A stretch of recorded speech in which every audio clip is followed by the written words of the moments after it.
El Nido is arguably the most beautiful place in the world. But this kind of beauty, this kind of specialness, this kind of biodiversity requires a great degree of responsibility from everyone who has the privilege of coming here.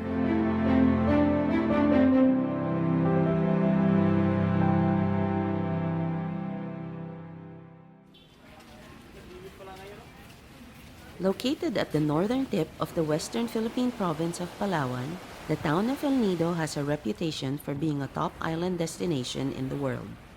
It boasts of towering limestone cliffs, the bluest waters, stunning coral reefs, and a rich biodiversity.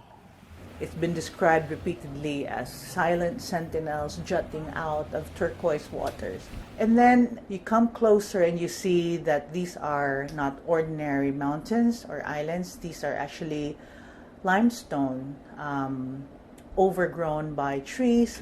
These are like gnarled versions of these trees that would otherwise be different looking in other substrates or in other land masses.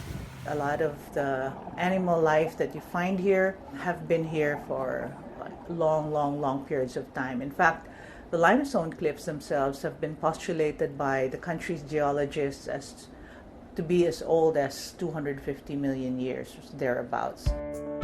El Nido is the gateway to Bacuit Bay, where dozens of hidden coves, beaches, and islets are located. It is home to a diverse species of birds, fish, and marine wildlife, making diving a key tourism draw. There are many underwater treasures in El Nido. There are fantastic different dive sites, different types of dive sites. There is South Mini Lock, where you have a beautiful area of cabbage coral with a big school of yellow snapper. We've got North Rock, one of my favorites, big rock formations and schools of jacks and potential to see bigger things like manta rays passing by. You have to be lucky, but you can find them. But El Nido's rich biodiversity is under threat. According to local figures, the amount of garbage collected in the town has gone from about 10,000 kilograms a day in 2014 to more than 20,000 kilograms a day in 2018.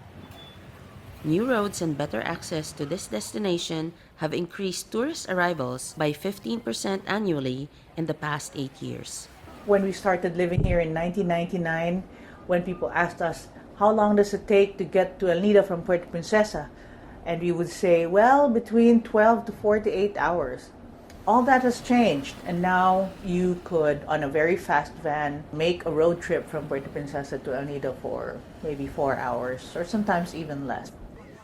When the demand came at such an intense level, the supply and just responded with so many accommodations coming out and popping up everywhere in El Nido, and all the accompanying ancillary services like restaurants, bars, and all that. That was pretty fast. In 2018, authorities suggested temporarily shutting down the islands to allow for cleanup and rehabilitation, much like how it was done in Boracay. But instead, local authorities banned single-use plastics, while the community has stepped up efforts to clean the beaches and waters. Tourists are also encouraged to join in preserving one of their favorite island destinations.